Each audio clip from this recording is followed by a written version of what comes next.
రాష్ట్ర SC commission ఆధ్వర్యంలో దళితుల సమస్యల పరిష్కారానికి ప్రత్యేక గ్రీవెన్స్. దళితుల సమస్యల పరిష్కారానికి రాష్ట్ర ఎస్సీ కమిషన్ సభ్యుడు రావడ సీతారాం బుధవారం గాజువాక తహసీల్దార్ కార్యాలయంలో ప్రత్యేక గ్రీవెన్స్ కార్యక్రమాన్ని నిర్వహించారు. ఈ సందర్భంగా దళితుల నుంచి వినతి పత్రాలు స్వీకరించి వారి సమస్యలను అడిగి తెలుసుకున్నారు. అనంతరం రావడ సీతారాం మాట్లాడుతూ దళిత గ్రామాల్లో రాష్ట్ర ప్రభుత్వం జీవీఎంసీ చేపడుతున్న అభివృద్ధి పనులను దళితులకే కేటాయిస్తే వారు ఆర్థికంగా మరింత అభివృద్ధి చెందుతారని అన్నారు.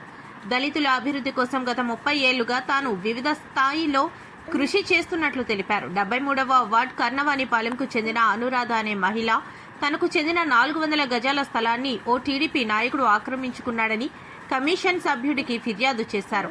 ఈ విషయమై అప్పటి గాజువాక సీఐ పార్థసారథికి ఫిర్యాదు చేసినప్పటికీ తనపైనే తప్పుడు కేసులు నమోదు చేసి బెదిరింపులకు పాల్పడ్డారని ఆమె ఆవేదన వ్యక్తం చేశారు.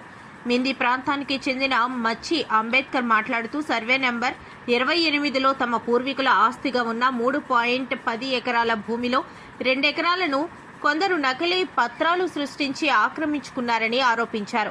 ఈ విషయమై గాజువాక తహసీల్దార్ కార్యాలయంలో పలుమార్లు ఫిర్యాదు చేసిన స్పందన లేదని తెలిపారు. న్యాయ పోరాటానికి దిగితే గాజువాక ఆర్ఐ తనను బెదిరించే విధంగా మాట్లాడుతున్నారని ఆరోపిస్తూ వినతి పత్రాన్ని అందజేశారు. ఈ కార్యక్రమంలో విశాఖపట్నం ఆర్డీఓ దిలీప్ చక్రవర్తి, గాజువాక తహసీల్దార్ Trinath, zonal commissioner BR Seshadri, Gajuwaka ACP Srinivas, CI Ganesh తదితర అధికారులు పాల్గొన్నారు. మిత్రులకు డెవలప్మెంట్ హృదయపూర్వక నమస్కారాలండి. ఈరోజు ప్రధానంగా గాజువాక మండల్ రెవెన్యూ ఆఫీస్ కార్యాలయంలో ప్రధానంగా ఈరోజు దళిత సమస్యలపై గ్రీవెన్స్ నిర్వహించడం జరుగుతుంది. ఈ ప్రాంతంలో ఉన్నటువంటి ఓ 2 ఇష్యూస్ గత నెలలో ఆనరబుల్ చైర్మన్ గారికి ఫిర్యాదు చేయడం జరిగింది.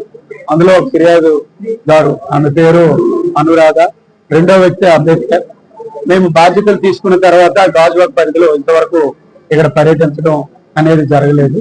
ప్రధానంగా ఈ యొక్క జీవీఎంసీలో జరుగుతున్న వర్క్ విషయంలో కానీ ప్రతి ఒక్క పారిశుద్ధ్య కార్మికుల్లో జరుగుతున్న అన్యాయం దృష్టిలో పెట్టుకుని ఈరోజు ఈ యొక్క గాజువాక కార్యాలయానికి రావడం జరుగుతుంది. ప్రధానంగా ఈ అనురాధ ఇది ఇష్యూస్, ల్యాండ్ ఇష్యూస్ అనేది మాకు చైర్మన్ గారికి చెప్పడం, ఆ విషయంపై చైర్మన్ గారు ఆనరబుల్ మెంబర్ గా ఆదేశాలు ఇచ్చి పూర్తిగా ఆమె యొక్క సమస్యతో పాటు ఇక్కడ అంబేద్కర్ అనే వ్యక్తిది కూడా సమస్య అనేది ఉంది. షెడ్యూల్ లో ఎంటర్ కాకపోయినా దాదాపుగా కిందటి నెల ఆయన వచ్చి చైర్మన్ గారు చెప్పడం జరిగింది. కమిషన్ తరఫున పూర్తిగా ఆ యొక్క రెవెన్యూ అధికారులు మరి ఆర్డీఓ గారు అవని, ఎంఆర్ఓ గారు అవని, అలాగే ల్యాండ్ అండ్ సిఏ గారు, ఏసీపీ గారి పరిధిలో క్షుణ్ణంగా పరిశీలించి కమిషన్ తరఫు నుంచి ప్రభుత్వ అధికారులకి పూర్తిగా న్యాయం చేసే విధంగా చేస్తామని ఈ సభాముఖంగా మీడియా తరఫున తెలియజేస్తున్నాను. ప్రధానంగా ఇప్పుడు నాకు వచ్చినటువంటి ఇష్యూస్ ఏవైతే ఉన్నాయో ఆ ఇష్యూస్ మీద పూర్తిగా అధ్యయనం చేసి ఆ ఇష్యూస్ కి సంబంధించిన ఏ అధికారులకి ఇవ్వాలో వాళ్ళకి డైరెక్షన్ ఇచ్చి వాళ్ళకి పూర్తిగా న్యాయం చేసే విధంగా చేయాలని చెప్పి మీడియా తరఫున మీకు తెలియజేయడం జరుగుతుంది.